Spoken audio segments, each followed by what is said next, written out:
It is 1:30 in the morning. This is our tiny apartment, which we are finally moving out of. Bedrooms in the back. Yeah, that's right. It's been 10 years of living in a one-bedroom apartment, and the last 4 with a child, and the last 2 with a year and a half with 2 children. Pretty crazy. But we have finally purchased a place in San Francisco, and we'll be officially moving tomorrow. So we're in the middle of packing everything up. Movers come in tomorrow. We're still in the middle of this whole coronavirus thing. I found out some friends who have had family members affected with it. So yeah, it's pretty scary, and I hope you guys are all staying safe out there. It's got a lot going on. Been playing a little bit on Poker Bros, mostly for fun. Some 5 cent, 10 cent, 20 cent PLO and no limit with DGAF's sessions Patreons. So that's been a lot of fun. If you haven't checked out the podcast yet, definitely check it out. And once you become a patron or a member of the Patreon group, you can kind of join the Slack, which is just a really fun community of like-minded individuals who just enjoy playing poker. And then we also have this little club where there's no rake and just kind of play for fun. Anyway, so that's kind of what's been going on with us. Just been really busy with this stuff. So that's the update on what's going on. Let's jump back into the next session. All right, thanks guys. What's up, YouTube? Back on the grind. Day 2. Oh yeah, day 2. We're continuing the story. Right back into it. Today I got in a little bit earlier. I think I got in the game around 10:15. Still a little bit later than I'd like to, because when I had arrived, I actually had to wait a little bit for a seat. Thankfully, not very long. When I jumped in the game, it actually looked pretty reg heavy. The games in the morning used to be very, very good. Now they're looking less so the last few times I've been there. So I might have to really consider putting in night sessions instead, where I go late at night and grind through the night and then just sleep during the day. We'll continue to see how that goes. Anyway, I get in the game, and there's a number of really interesting hands. I'm going to try to remember as many as I possibly could. I didn't take any notes today, so this is going to be straight from my head. And I think I've got most of it up there. The first interesting hand of note happens when a reg limps for 10. This is a guy that I had called pretty spewy in the past. Lately, when I've been playing with him, he's playing significantly tighter, 3-betting a lot less, playing kind of more standard. And I know he listens to this, or might listen to this, and I like him this way a lot more. Obviously, when you're 3-betting a lot and putting the pressure on people, it can be quite frustrating to play. It makes it harder to get into pots. It makes it harder to play against. This is why that's like a winning strategy. It's actually really, really frustrating to play against someone that A, I think is good, and B, constantly putting the pressure on. Anyway, he limps. I pick up 2 9s in the cutoff. I make it 45. We're playing 3-5-10 automatic straddle. Everyone's straddling. So I make it 45. Folds back to him, and he makes it 200. This is a player that I don't know as someone who will be limp re-raising. And by that I mean, there's a lot of guys in this casino who love limp re-raising big pairs, like aces, kings, queens, whatever, ace, king suited. And he's just not really one of them. He tends to just open his good hands. And so the fact that he limped re-raise here, I feel like he thinks I'm trying to attack his limp. And it feels like his most likely hand here are going to be some suited connectors, or perhaps the suited wheel aces, like ace 5, ace 4 suited, things like that. So I like to call in position, and we go heads up to a flop, which comes 6-5 deuce with 2 hearts. I do not have the 9 hearts. He down bets 140, which I think is pretty standard, especially on a board like this. It's pretty frustrating because all I can really do is call. If I raise, I'm overplaying my hand, but by just calling, he essentially gets to name a nice little price for potentially hitting 2 overs, which it's quite possible that he has when I have pocket 9s. So I call, and the turn is a 7, now giving me a gut shot. He thinks for a bit and checks. I'm playing about, I think, 650 at this point, maybe 620. I think I was stuck a little bit. And so now what to do? Should I be checking this back? I think checking this back is my standard play, but I just kind of get the feeling that he doesn't have much here. I want to be protecting my equity. I think that he's likely going to have outs, whether it be 2 overs, or whether it be just 1 over. I just don't want to give him the free card. I think if I check back here, my hand's going to look a lot like it is, 9s, 10s, jacks, something like that. And so I decided to bet, and I'm bet calling it off. Given player profile and what I know he's capable of, I feel like he could be jamming here later. If he ends up having 10s plus, congratulations to you. So I bet, I think, 220 or 200, something like that. Maybe a little bit more. I actually can't even remember anymore. And he thinks for a while. I have, like I said, a 400 back or 410 back, something like that. And he eventually folds. Later on, when we discussed that, he brought up the fact, I joked about somebody else limp re-raising, and he's like, yeah, it worked for that guy, it didn't work for me. And I'm like, what? And he's like, oh, when I had ace queen. Obviously he was referencing the hand where I had the nines. He's like, when you had some pair. So it's interesting that he did it with ace queen. Again, I don't think that I wasn't expecting him to be limping ace queen. So it was obviously pretty high up in his range. I'd expect him to just be opening his hands. Maybe I got pretty lucky that I read an ace queen instead of something like jacks or queens, because they're pretty similar in hand strength. But anyway, so we win that hand, and now we're up a few $100. The next interesting hand of note that I can recall, I've been doing a little bit of mixing, limping some strong hands, especially under the gun, as well as limping some suited aces and suited connectors. So I like to, I get 8-7 suited under the gun. I like to limp for 10. I think there's another limp, and now the cutoff or button makes it 55. It's a reg who I think plays like fairly straightforward. Tends to be like one and done. He makes it 55. Folds to me, I call, and the other person folds. We end up going heads up to a flop, which I think comes 8-4 deuce with a suit. 8-4 deuce, like 8-5. I think it's exactly 8-4 deuce with a suit. I check and he bets 80. Obviously, I'm not going to be folding here, flopping top pair. I have at least a 5-outer against what I expect to be his range, if not the best hand. I think he obviously could have just some hands like ace king, ace queen here, king queen suited, things like that he's going to be isolating. Because I think that he can read that my limping range generally isn't going to be particularly strong. I think it's going to be like nuts or nothing. It's probably going to be something like aces, kings, ace king. And so by isolating me, he's going to be able to either take advantage by taking the initiative pre-flop, or finding out where I am, finding out where I'm at. So anyway, so I check call the flop. The turn's an 8, obviously giving me essentially the best hand. And I think that if I check, this is just going to go check way too often. So my initial obviously thought is like, okay, check this card, right? And then I kind of go into the tank for a bit, and I'm just like, okay, I need to be betting this card.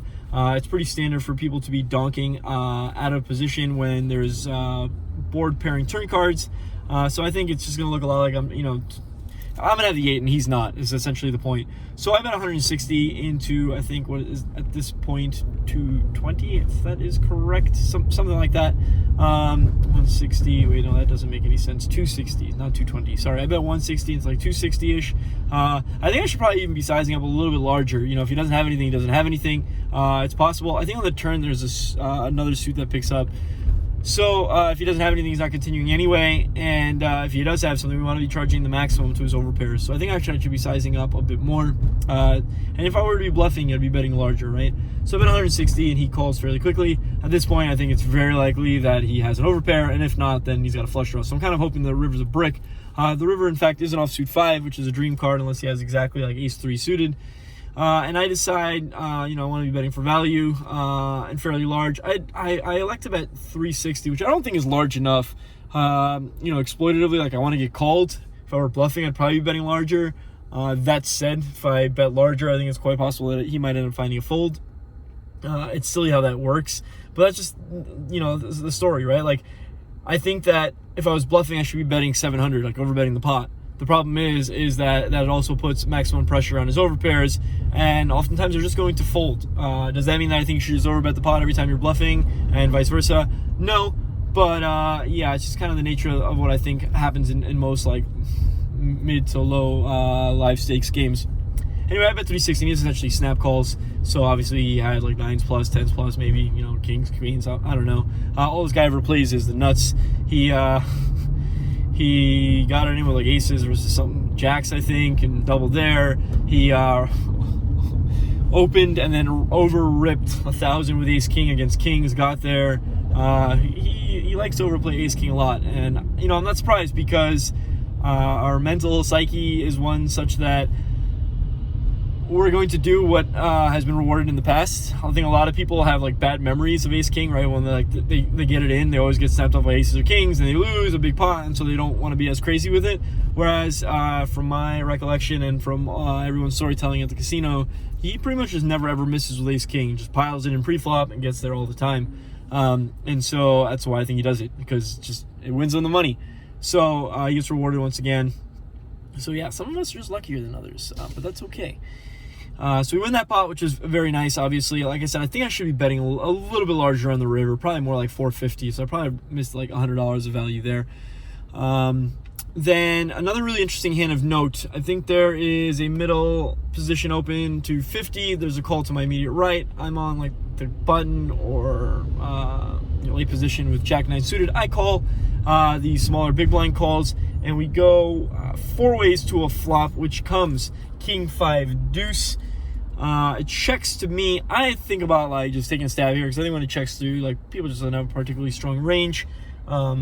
And you can often, I mean, this is the reason we want to play pots in position, obviously, because when it checks to you, you have the opportunity to steal when nobody else has interest in the pot. And on a raggedy board like this, it's going to be hard for someone to continue against multiple barrels. Anyway, I have nothing on this board. I don't even have backdoor spades, so I decided to check it back.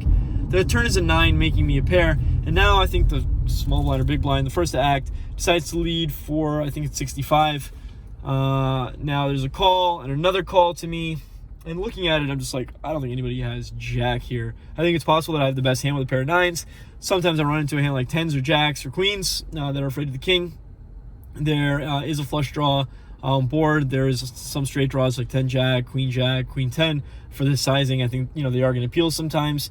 The person who led this flop for this sizing, I just think he's weak. So I end up giving a little bit of a speech, and I'm just like, what do I have to do here to bluff raise or something like how much do I have to make it here to steal this pot? I think for a bit, when I say this, I kind of say it jokingly. There's a non-zero chance I just fold, but then I decide, like, just the line and the way people are calling, it looks like nobody really has much. The pre-flop raiser did not bet the flop. I think people are essentially capped to hands like king 10, king queen, and having the 9 blocker for turning a set of 9s is definitely how I would play this hand. Obviously, all I'm really repping is a set of 9s, but when all you ever really do is rep one exact hand, generally speaking, people are just going to have that exact one hand. So I make it 300. And it goes fold, and now the player to my right, who is the aforementioned player with the ace queen, goes into the tank for quite some time. And I think for him, the call plus jam would be like 500 more. I don't remember anymore. Maybe it was like 500 or 600 more. But once he was in the tank for quite some time, I myself just believe I might have to call it off here with the pair of 9s. Like, I don't think he has much himself. He didn't bet the flop. He just called the turn. Like, what hands can he have, really, right? When it goes like the pre-flop raiser checks, and now he checks the flop, and it goes like small bet call to him. It's just hard to imagine like him having very many good hands. Like, he probably doesn't have king queen, king jack, maybe has king 10 at best, maybe some like king 8 suited. I don't know if that's even in his calling range. So it just seems like he's fairly capped. So I think he's just much more likely to have a draw here on the turn. And so if he were cramming it in, I think I was actually calling it off. Anyway, he tanked for quite some time and ended up folding. He ends up rabbiting, and the river is like ace of clubs, which I thought brought like a backdoor flush, because he was like, when he checks the ace, he's like, God damn it, like he was upset, and I'm like, oh, did you make a flush? And he's like, what? Like that wasn't the flush draw. And I'm like, so, and when he's upset, I don't think he makes like aces up, and I don't think he has like a straight draw that makes like an ace and be upset about it, right? So immediately I'm just like, you had 3-4, and he's like, yep. So yeah, that would have been pretty gross, obviously, if he crams that turn with the open ender and gets there. But yeah, anyway, so nice to pick that one up. It's quite possible that I just had the best hand with a 9 anyway, given like their sizings and the action on that board. But nonetheless, nice to take that one down. And then the last hand of note that was really interesting, there is like 1 or 2 limps. I'm on the button with 10-9 suited, kind of towards the tail end of my session. And at this point, I'm kind of locking it up. Don't really want to be getting too crazy. I decided to limp the button with 10-9 suited. Now I think the big blind makes it 60. There is one call to me. I call a 50 more in position, and the flop comes 10-9-5, all rainbow. Now the pre-flop opener checks. The other guy checks, and I bet 120, about 2/3 pot. Maybe I could be sizing down a little bit a little bit smaller, because people are just not going to have much very often here, I think. When A, I flop top 2, and B, the pre-flop raiser checks. Like, his hand is most likely going to be hand like ace king or ace queen. Much to my surprise, though, he ends up check raising to 340. Interesting. when he does this, thrown a bit for a loop because I'm not really sure like what he's repping. Some people will play hands like aces or kings this way, where they like flop comes relatively raggedy, right? Like 10-9-5 is fairly raggedy, but it does bring some draws. Hands like queen jack, king queen for gut shots, 2 overs. So I can see aces or kings playing the hand in this way where they want to get some value. That said, I thought he kind of had ace king, so I'm not really sure like what exactly he's doing. Where maybe like 1500 to start the hand effective. I have him covered. I'm not exactly sure how much he had, but I think re-raising this flop is just a little bit too strong. I think if I re-raise here, he's going to kind of know on a 10-9-5 rainbow board where I bet and then 3-bet, I'm probably going to have aces or kings beat. So I like to just call in position, trying to break a turn. The turn is a 7, bringing us the jack-8 straight, which neither of us really should ever have. Now he checks. Interesting. When he checks, it feels like maybe he's done with his bluff. Maybe his ace-king, ace-queen bluffs. Perhaps he has aces or kings, really, and is afraid of me calling. I like to check it back. I mean, I think there's some percentage of time here that he does just have, like, top set of 10s and, like, coolered my pants off. I think that if he has, the ace-king or ace-queen, they're not continuing anyway. And if he has the aces or kings, they're drawing fairly dead. So I decided to check it back, kind of for pot control and deception. The river is a queen, and now he reaches for betting chips, which I'm happy about because, I think I'm going to be ahead of him unless he has exactly pocket queens. He bets 300. Is there value in raising here, trying to attack him having exactly aces or kings, if not possibly ace-queen that was getting out of line, but that seems a little bit unlikely. Yeah, maybe. But I think it's kind of thin raising middle 2 pair here. So anyway, I pretty much just like snap him off, and he announces that I'm good. I think he says he has ace-king. So then I table my hand, and we win that one, which is obviously nice that he decides to kind of go crazy there and bluff off like over 600 when he flops like no pair, no draw. Ended up booking a $1,890 winner, which obviously is very, very nice. It's possible that I'm forgetting some other like big hands of mine. Those are the ones that stick out in my mind. If I can remember, then I'll add them in somewhere before I get to this part. But anyway, another good session, great day. I'm a little disappointed with the quality of the game. It was nice because we did start getting a lot of dead 20s going. We were playing a lot of 3-5-10 with a dead 20 for a while. So the game was playing a bit bigger. That also just adds variance, right? Like I obviously ran good to make the hands that I did and get paid off. Hitting the 8 with the 8-7, having the 10-9 flop top 2, and have this guy with ace-king decide to lose his mind for $600. At the end of the day, there's going to be variance in sessions, and you do have to run good to win, especially to win nearly 400 big blinds in this game. Although I guess 200 big blinds, given that we're playing 3-5-10. Anyway, that's it for day 2. Yesterday we won $18. Today we won $1,890, so a lot better, obviously. Thanks for tuning in, and we'll catch you on the grind back tomorrow. Hey, everybody. I just wanted to say thank you for reaching that milestone. What do you want to say? Thank you for 10,000. Yeah, finally reached that point. It took a while, but we finally got there. I appreciate it. I hope you guys continue to enjoy the content, and I hope you're all staying safe during this pandemic.